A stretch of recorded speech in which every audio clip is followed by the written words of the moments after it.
Hi hello welcome. நான் உங்க ராகேஷ். நம்ம இன்னைக்கு பார்க்க போறது கொலை படத்தோட ரோஸ்ட் தான்.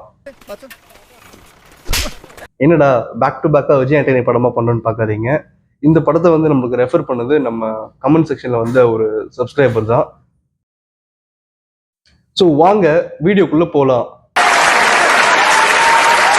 ஸோ இந்த படம் வந்து 1923 நடந்த ஒரு ரியல் இன்சிடென்ட்டை ஒரு இன்ஸ்பிரேஷனா வச்சு படம் எடுத்ததா டைரக்டர் ஒரு ஸ்டார்டிங்ல ஒரு டைட்டில் கார்டு போடுறாங்க. ஆனா என்னை பொறுத்த வரைக்கும் இந்த படம் வந்து ஒரு காப்பி மாதிரி தான் தெரியுது. லைக் ஹெர்க்யூலி பாய்ராட்னு சொல்லிட்டு ஒரு சீரீஸ் ஆஃப் மூவிஸ் இருக்கும். அதுல வந்து பாத்தீங்கன்னா டெத் ஆன் த நைல், அப்புறம் மர்டர் இன் தி ஓரியன்ட் எக்ஸ்பிரஸ் அப்படின்னு சொல்லிட்டு ஒரு 2 படம் இருக்கும். இந்த மர்டர் இன் த ஓரியன்ட் எக்ஸ்பிரஸ்ல வந்து பாத்தீங்கன்னா ட்ரெயின்ல ஒருத்தர் வந்து கொலை செய்யப்படுவாரு. அவர் யாரு கொன்னா, எதுக்காக கொன்னான்னு சொல்லிட்டு அந்த ஹெர்க்யூலி பாய்ராட்ன்ற டிடெக்டிவ் வந்து சூப்பரா கண்டுபிடிப்பாரு. அண்ட் அதே மாதிரிதான் டெத் ஆன் தி நைலும் ஒரு பணக்கார பொண்ணு வந்து பாத்தீங்கன்னா ஒரு ஷிப்ல போகும்போது மர்மமான முறையில இறந்துருவாங்க. ஸோ அந்த கேஸை வந்து இந்த ஹெர்க்யூலி பைரட் வந்து சால்வ் பண்ணுவாரு. படம் வந்து பாத்தீங்கன்னா செம்ம சூப்பரா இருக்கும். 2.5 மணி நேரம். ஆனா எந்த இடத்துலயும் போர் அடிக்காது, லேகே இருக்காது. சூப்பரா மூவ் பண்ணுவாங்க. ஸோ இந்த 2 படத்தையும் காப்பி அடிச்ச மாதிரி தான் பண்ணியிருக்காங்க. பட் காப்பி அடிச்சும் ஃபெயில் ஆயிருக்காங்கன்னு தான் நம்ம சொல்லணும். ஸோ படத்தோட ஸ்டார்டிங்ல ஒரு பொண்ணு மர்மமான முறையில செத்து கிடக்குறாங்க அவங்க வீட்டுல. இந்த சீன் வந்து படம் ஆரம்பிச்சு ஒரு 10 மினிட்ஸ்லயே வந்துருது. படம் வந்து பாத்தீங்கன்னா மொத்தம் 2 hours தான். ஆனா 1.25 மணி நேரத்துக்கு அப்புறம் தான் கொலை செஞ்சது யாரு அப்படின்னு சொல்லிட்டு ரிவீல் பண்றாங்க. டேய், இதெல்லாம் மர்டர் மிஸ்டேக்கா? மர்டர் மிஸ்டேக் உண்டான மரியாதை போச்சுடா உங்களால. அவ்வளோ ஸ்லோ. படம் பயங்கர ஸ்லோவா இருக்கு. ஸோ ஒரு கொலை நடந்துருது. இந்த கொலையை வந்து பாத்தீங்கன்னா யாரு பண்ணா கண்டுபிடிக்க சந்தியா என்கின்ற ரித்விகா சிங்கை வந்து அப்பாயிண்ட் பண்றாங்க. கேஸ் கொஞ்சம் காம்ப்ளிகேட்டடா இருக்கிற மாதிரி தெரியுது. பின்னால இருந்து கழுத்து நெரிக்கப்பட்டிருக்கா. இவங்க வந்து ஐபிஎஸ் படிச்சு இந்த வேலைக்கு வராங்க. ஆனா இவங்க ஐபிஎஸ் படிச்சு பண்ணாங்களா இல்ல பிட் அடிச்சு பாஸ் பண்ணாங்களான்னு சொல்லிட்டு செம்ம டவுட்டா இருக்கு.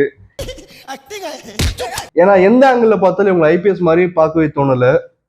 ஒரு ஐபிஎஸ்க்கு உண்டான ஒரு கம்பீரம் கூட இல்ல. ஆனா சும்மா படத்துல சுத்திட்டே இருக்காங்க. இது புரிஞ்சுக்கிட்ட அவங்க ஹையர் அபிஷியல் வந்து பாத்தீங்கன்னா விநாயக்ன்ற ஒரு டிடெக்டிவை கூட வச்சுக்கிட்டு இந்த கேஸை சால்வ் பண்ணுங்க அப்படின்னு சொல்லிட்டு சொல்லிடுறாங்க. ஐபிஎஸ்கே இந்த நிலைமைனா டிடெக்டிவ் எப்படி இருப்பாங்கன்னு பார்க்கலாம். விநாயக் த டிடெக்டிவ். சும்மா தமிழ் சினிமாவுக்குன்னு ஒரு பிராண்ட் வேணும். சும்மா அந்த பேர் என்ன, ஒரு ஷெர்லக் ஹோம்ஸ் ஆகட்டும், ஒரு ஹெர்க்யூலி பாய்ராட் ஆகட்டும், இந்த மாதிரி படத்தை காப்பி அடிச்சுட்டு அவர் காட்டுற சீன்லேயே வந்து பார்த்தீங்கன்னா ரொம்ப பயங்கர ஹைப்போடு காட்டுறாங்க.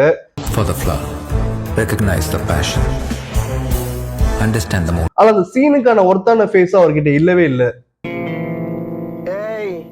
என்னைய வச்சு ஒன்னும் காமெடி பண்ணலையே. பில்டப் ஏத்த மாதிரி இவர் இல்ல. சோ எதனால இந்த ரோல் அவர் எடுத்து பண்ணாருன்னு கண்டிப்பா ஒரு டவுட்டா தான் இருக்கு. அதெல்லாம் நம்மளுக்கு எதுக்கு தப்பிக்க போறோம். சோ விநாயக் ஒரு டைம் அவங்க பொண்ணு கூட போயிட்டு இருக்கும்போது அவர் பண்ணாத தப்பால ஒரு ஆக்சிடென்ட் ஆயிடுது. அந்த ஆக்சிடென்ட்ல அவருக்கு எதுவுமே ஆகல. ஆனா அவங்க பொண்ணுதான் வந்து பாத்தீங்கன்னா சாவர லெவல்ல சீரியஸ் ஆகுது. டேய், what is happening?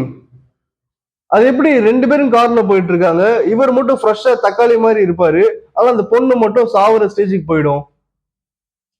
What is logic?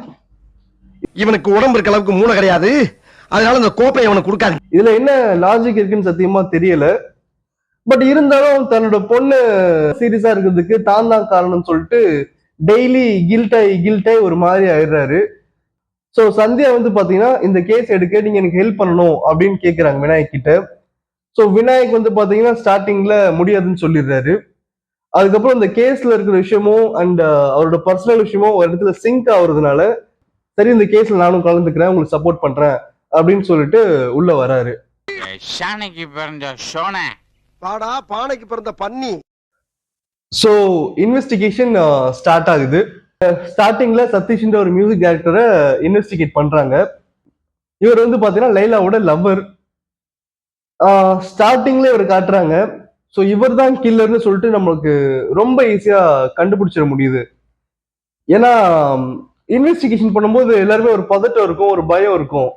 ஆனா இவர் எந்த பதட்டமும் இல்லாம, பயமும் இல்லாம ரொம்ப ஈஸியா பேசுறாரு. அவங்க கேட்கிற எல்லா கொஸ்டினுக்கும் ஆன்சர் பண்றாரு. அது மட்டும் இல்லாம லைலா இறந்து கிடந்த அந்த வீட்டுக்கு நான் போகணும்னு அடம் பிடிக்கிறாரு. லைலாவோட டெட் பாடி நான் பார்க்கணும்னு சொல்லிட்டு கண்டினியூஸா கேட்டுட்டே இருக்காரு. இவன் எதுக்கு இந்த மாதிரிலாம் கேட்டுட்டு இருக்கான்னு சொல்லிட்டு இனிஷியலாவே டவுட் வந்து அவனை காது மேலே சப்பு சப்பு நடிச்சா அவனே உண்மையை சொல்லியிருக்க போறான். சதீஷ் தான். ஆனா அங்கதான் ஒரு ட்விஸ்ட் வைக்கிறாங்களாமா. ஏன்னா இவர் வந்து பாத்தீங்கன்னா ஜட்ஜோட பேரனா. டேய் என்னடா என்னதான் பண்றீங்க? நான் விளையாட்டு காட்டுறாங்க, எப்படி எல்லாம் சோதிக்கிறாங்க, பொழுது விடிய விட மாட்டேங்கிறாங்களே ஐயா. இன்னுமா எங்களை பைத்தியம் நம்பிட்டு இருக்கீங்க அப்படின்ற மாதிரி தான் இருக்கு. சதீஷ் வந்து பார்த்தா டெட் பாடியை பார்க்கணும், இறந்த வீட்டுக்கு வந்து நான் போகணும் அப்படின்னு சொல்லிட்டு கேட்டுட்டு இருக்கும்போது அவனை சந்தேகப்படாம நம்ம ஐபிஎஸ் சந்தியா என்ன பண்றாங்கன்னு பாத்தீங்கன்னா, இல்லங்க ஃபாரன்சிக் ஒர்க் கொஞ்சம் போயிட்டு இருக்கு, அதில் முடிஞ்சதுக்கு அப்புறம் நான் அரேஞ்ச் பண்ணி தரேன்னு சொல்லிட்டு ஃபேவரா சொல்றாங்க.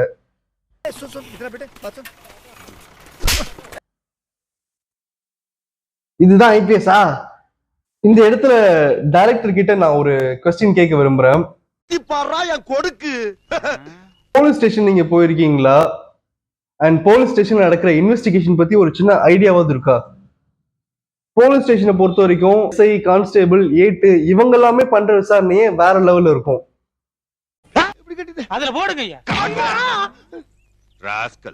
சாதாரண எஸ்ஐ லெவலுக்கே எப்படின்னா ஒரு ஐபிஎஸ்ஆ இருக்க சந்தியா என்ன மாதிரி இன்வெஸ்டிகேஷன் பண்ணிருக்கணும். ஸோ அந்த டீட்டெயிலை நீங்க மிஸ் பண்ணிட்டீங்க. வெறும் பாபநாசம் படம் பார்த்துருப்பீங்கன்னு நினைக்கிறேன். ஸோ அந்த படத்துல ஒரு கொலைக்காக போலீஸ் பண்ற இன்வெஸ்டிகேஷன், அதுக்கு அந்த ஃபேமிலி பண்ற மலுப்பல் பிளானிங்னு போக போக படம் வந்து பாத்தீங்கன்னா சூடு பிடிச்சிட்டே போகும். அப்படியே ஒரு சூப்பரான ஸ்பீட்ல போகும். நம்மளுக்குமே வந்து பாத்தீங்கன்னா சீட்டேஜ் த்ரில்லரா இருக்கும் அந்த படம். இந்த படத்துல இன்வெஸ்டிகேஷன் பேர்ல வாட்ச்மேனையும் சமையல்காரையும் மட்டும்தான் விசாரிக்கிறானுங்க. வேற யாரையும் விசாரிக்கிற மாதிரி காட்டல. எப்படிதான் கேட்டாலும் எனக்கும் அந்த கொலைக்கும் எந்த சம்பந்தமும் இல்லை. அதுல அந்த வாட்ச்மேன் தான் வந்து பாத்தீங்கன்னா வேற லெவல். உள்ள டிவி ஓடிட்டு இருக்கான்னு கூட தெரியல அவனுக்கு. ஏதோ இந்திக்காரன் பேசிட்டு இருக்கான்னு ஒரு புது கதையை கிளப்புற. இந்த வாட்ச்மேன் எங்கேயோ பார்த்த மாதிரியே இருக்க. ஓ, இந்த பீஸ்ட் படத்துல விடிவி கணேஷோட ட்ரூப்ல இருக்கவங்க தானே நீங்களா? அப்புறம் டைரக்டர் கிட்ட நான் ரெண்டாவது கேள்வியை வைக்க விரும்புறேன். A few moments later. So ஒரு அபார்ட்மெண்ட்னா ஒரு பொதுமக்கள் எதுக்காக போறான்னு நினைக்கிறீங்க? ஒரு அபார்ட்மெண்ட்னா சேஃப்டிக்காகவும் ஒரு பிரைவசிக்காகவும் தான் போறாங்க, சரிங்களா? 50 லட்சம் ரூபாய் கொடுத்து ஒரு தனி வீடு வாங்குறதுக்கும் 1 கோடி ரூபாய் கொடுத்து ஒரு அபார்ட்மெண்ட்ல போறதுக்கும் நிறைய வித்தியாசம் இருக்கு. மக்களை பார்த்தா உங்களுக்கு பைத்தியக்காரமா தோணுதா? ஸோ நீங்க ஒரு அபார்ட்மெண்ட் ஒரு இடத்த காட்டுறீங்க, அங்க வந்து பாத்தீங்கன்னா சிசிடிவி கிடையாது. ஒரு அபார்ட்மெண்ட்டுக்கு மினிமம் 30 செக்யூரிட்டி இருப்பான். அட்லீஸ்ட் சின்ன அபார்ட்மெண்ட்னா கூட ஒரு 10 செக்யூரிட்டியாவது இருப்பான். நீ என்னன்னா அபார்ட்மெண்ட் காட்டிட்டு 2 செக்யூரிட்டி, அதுல ஒரு செக்யூரிட்டி காலைல வருவான், ஒரு செக்யூரிட்டி நைட்ல வருவான்னு சொல்ற. ஆனா பைத்தியக்கார மாதிரியா தெரியுது இதெல்லாம் பார்த்தா.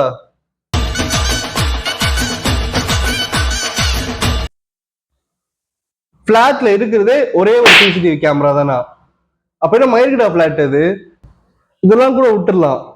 இன்னொரு பயங்கரமான விஷயம் தெரியுமா? ரோட்ல போற வரவங்க கூட அந்த பிளாட்ல ஈஸியா உள்ள நுழையிற மாதிரி ஒரு டோர் இருக்கான். டேய் என்னடா நினைச்சிட்டு இருக்கீங்க? ஒரு படம் பண்றீங்கன்னா ப்ராப்பரான ஹோம்ஒர்க் எல்லாம் பண்ணுங்க. சிவங்கள் 16ன்னு சொல்லிட்டு ஒரு கிரைம் த்ரில்லர் இருக்கும். இதே வந்து பாத்தீங்கன்னா கிட்டத்தட்ட ஒரே ஒரு கொலை தான். அந்த ஒரு கொலை யாரு பண்ணா அப்படின்றதே வந்து பாத்தீங்கன்னா சூப்பரா காமிச்சிருப்பாங்க. நீங்க எல்லாம் காமெடி பண்ணி வச்சிருக்கீங்க. இதுக்கப்புறம் படம் போகுது. மிஸ்டர் விநாயக் வந்து பாத்தீங்கன்னா கேஸை டீல் பண்றாரு. ஸ்டார்டிங்ல ஒருத்தன் சொல்றாரு, இல்ல இல்ல 2 பேரு அப்படின்றாரு. ஆஹா 3 பேரை பண்ணிருக்காங்க இந்த கொலைய அப்படின்னு சொல்லிட்டு பயங்கரமா இன்வெஸ்டிகேஷன் பண்றாரு. நம்மளுக்கா ஏன்னே இப்பெல்லாம் பண்ற, எதுக்குன்னு அப்படின்ற மாதிரி கேட்க தோணுது. அப்புறம் படம் போகுது. லைலாவோட மேனேஜர்னு ஒருத்தனை காட்டுறாங்க. அவனை சஸ்பெக்ட் பண்றாங்க. ஆனா அவன் தான் கில்லர்னு சொல்லிட்டு எந்தவித எவிடன்ஸும் இல்லைன்னு சொல்லிட்டு அவனை விட்டுறாங்க. அப்புறம் அர்ஜுன்ற ஒரு போட்டோகிராஃபரை இன்வெஸ்டிகேஷன் பண்றாங்க. அவனும் கில்லர்னு சொல்லிட்டு எக்ஸாக்டா தெரியாததுனால அவனையும் விட்டுடுறாங்க. லைலாவோட பக்கத்து வீட்டுல ஒரு சின்ன பையன் இருக்கான். அந்த சின்ன பையன் என்னமோ ஹேக்கர்ன்றானுங்க, டக்கு டக்குன்னு கம்ப்யூட்டர் தட்டுறான், வேற ஒருத்தன் கம்ப்யூட்டர் யூஸ் பண்றான். முதல்ல தமிழ் சினிமால ஒரு ரிக்வெஸ்ட் வச்சுக்கிறேன். ஹேக்கர்ன்ற ஒரு விஷயம் நிஜமா நீங்க பார்த்திருக்கீங்களா? அவன் எப்படி இருப்பான் முதல்ல? ஸோ ஹேக்கிங்னா என்ன? ஸோ எதெல்லாம் ஹேக்கிங் பண்ண முடியும்? அண்ட் தமிழ்நாடு சைபர் கிரைம்னு ஒன்று இருக்கு. ஸோ இதெல்லாம் என்கரேஜ் பண்ணாது. ஸோ ஈஸியாக கண்டுபிடிச்சிருவாங்க. ஸோ இந்த மாதிரி விஷயத்தெல்லாம் தெரிஞ்சுக்கிட்டு ஹேக்கிங்னா என்னன்னு சொல்லிட்டு நீங்க டிஸ்ப்ளே பண்ணுங்க. சும்மா ஒரு சிஸ்டம் தட்டினா பக்கத்துல இருக்க எல்லா டிவைஸையும் அவங்க கண்ட்ரோல்ல கொண்டு வர முடியும் அப்படின்னு சொல்லிட்டு காட்டுறதெல்லாம் ஒரு முட்டாள்தனமான விஷயம்தான். அந்த பையனை கேட்கும்போது லைலா வந்து ஒரு அக்கா மாதிரி எனக்கு, ஸோ நிறைய சப்போர்ட் பண்ணியிருக்காங்க அப்படின்னு சொல்லிட்டு சொல்றான். ஸோ அதுக்கப்புறம் ஆதித்யான்னு ஒரு மாடல் ஏஜென்ட்டை இன்வெஸ்டிகேஷன் பண்றாங்க. ஸோ அவனும் எக்ஸாக்டா கில்லர்னு தெரியாதனால அவனையும் ஃப்ரீயா விட்டுடுறாங்க. அப்புறம் ராதிகாவை காட்டுறாங்க. அது எதுக்கு காட்டுறாங்கன்னு நிஜமா எனக்கும் தெரியல. ஸோ இன்வெஸ்டிகேஷன் ஒரு சைடு போயிட்டு இருக்கு. இந்த டைம்ல விநாயக்க டாக்டர் கூப்பிட்டுட்டு உங்க பொண்ணு வந்து ரொம்பவே கஷ்டப்படுறா, ஸோ உங்க பொண்ணை வந்து பாத்தீங்கன்னா கொன்னுடுறதுதான் அவளுக்கு நல்ல விஷயம் அப்படின்னு சொல்லிட்டு டாக்டர் விநாயக் கிட்ட சொல்றாங்க. கண்டிப்பா இந்த சீன்ல நீ ஒரு பிரைவேட் ஹாஸ்பிட்டல் வச்சிருக்க, பேஷண்ட்டுக்கு பெட் சார்ஜ் போடுற, ஐசியூ சார்ஜ் போடுற, மெடிசின் சார்ஜ் போடுற, இந்த மாதிரி எல்லா சார்ஜும் போட்டு அவன்கிட்ட ஒரு பில்லை தீட்டிடுற. கடைசியில் அந்த பொண்ணா சாக போகுது அப்படின்னு சொல்லிட்டு தெரியும் போது அந்த பொண்ணை கொண்டுடலான்னு சொல்லிட்டு அவங்க அப்பா கிட்டே நீ சைன் கேட்கிற. இந்த சீன்ல விநாயக் என்ன பண்ணியிருக்கணும்? ஸோ அந்த படம் வந்து பாத்தீங்கன்னா பயங்கரமா காட்டுறாங்க, ஃபிளாட்ஸ் எல்லாம் பயங்கரமா காட்டுறாங்க, டெக்னாலஜி எல்லாம் பயங்கரமா காட்டுறாங்க. ஒரு டாக்டர் கிட்ட செகண்ட் ஒப்பீனியன் அவர் கேட்டிருக்கணும் இல்லையா? வெளிநாட்டுல கூட்டு போயிட்டு அவங்க பொண்ணை காப்பாத்திருக்கணும். ஸோ பிரைவேட் ஹாஸ்பிட்டல்லாம் எப்படி இருக்கும்னு சொல்லிட்டு இந்த படத்துல காட்டின டைரக்டருக்கு ரொம்ப ரொம்ப தேங்க்ஸ். ஸோ இதனால நானும் பாதிக்கப்பட்டிருக்கேன். ஸோ விநாயக் என்ன பண்றாருன்னு வந்து பாத்தீங்கன்னா, டாக்டர் நீங்க என்னோட பொண்ணை வந்து கொல்ல வேண்டாம், நானே பேசி அவளை கொன்னுடுறேன் அப்படின்னு சொல்லிட்டு பாப்பா கிட்ட போறாரு, அவங்க பொண்ணு கிட்ட போறாரு. ஸோ அவங்க பொண்ணு கிட்ட பயங்கரமா பேசுறாங்க. அவங்க பொண்ணு வந்து பாத்தீங்கன்னா இறந்துடுறாங்க. ஸோ இந்த சீன்லாம் வந்து பாத்தீங்கன்னா ரொம்பவே சென்டிமெண்டலா எனக்கு ஃபீல் ஆச்சு. ஸோ மறுபடியும் சதீஷ் வந்து விநாயக் கிட்ட போயிட்டு நான் அப்பார்ட்மெண்ட்டுக்குள்ள போகணும், பாடியை பார்க்கணும் அப்படின்ற மாதிரிலாம் கொஸ்டின் பண்ணிட்டே இருக்காரு. ஸோ இந்த இடத்துல வந்து பாத்தீங்கன்னா மறுபடியும் டவுட் வருது விநாயக்கு. ஏன்பா நீ அப்பார்ட்மெண்ட்ல போகணும் அப்படின்னு சொல்லிட்டு கேட்கிறாரு. அதுக்கு லைலா வந்து பாத்தீங்கன்னா தனக்கு ஒரு கிட்டார் பிக் கொடுத்தா அப்படின்னு சொல்றதுக்கு பதிலா கிட்டார் ஸ்டிக் கொடுத்தா அப்படின்னு சொல்லிட்டு சொல்லிடுறாரு. ஸோ இதுலதான் விநாயக்கு மண்டைக்கு மேல ஒரு பல்ப் எரியுது. கிட்டார் பிக்குக்கு பதிலா ஏன் கிட்டார் ஸ்டிக்னு சொல்லணும், ஒருவேளை பென்ட்ரைவ் ஸ்டிக்கா இருக்குமோன்னு சொல்லிட்டு மறுபடியும் அந்த வீட்டுக்குள்ள போறாரு. பார்த்தா சொல்லி வச்ச மாதிரி அந்த டிவிக்கு பின்னாடி ஒரு பென்ட்ரைவ் இருக்கு. ஃபாரன்சிக் எவ்வளவு என்ன பண்ணீங்கன்னு சொல்லிட்டு இன்னும் ஐடியாவா இருக்கு. இதுக்கப்புறம் விசாரிக்கிறாரு. விசாரணையில சதீஷ் ஆமா நான் தான் அந்த கொலையை பண்ணேன் அப்படின்னு சொல்லிட்டு ஒத்துக்கிறாரு.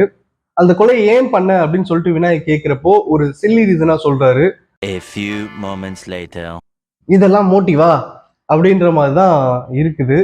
ஸோ கடைசியா கேஸை கண்டுபிடிச்சு சந்தியா கிட்ட விநாயக் ஒப்படைக்கிறாரு. ஆனா ஹையர் அபிஷியல்ஸ் ஆல்ரெடி இந்த கேஸ் முடிஞ்சிருச்சு, இதுக்கப்புறம் நீங்க ஒரு ஆணையும் புடுங்க வேணாம் அப்படின்னு சொல்லிட்டு கேஸை ஒன்றும் இல்லாம பண்ணிடுறாங்க. இதை புரிஞ்சுக்கிட்ட லைலாவோட பக்கத்து வீட்டுக்கார ஹேக்கர் தம்பி என்ன பண்றாருன்னா சதீஷை நேர்ல மீட் பண்றது கூப்பிடுறாரு.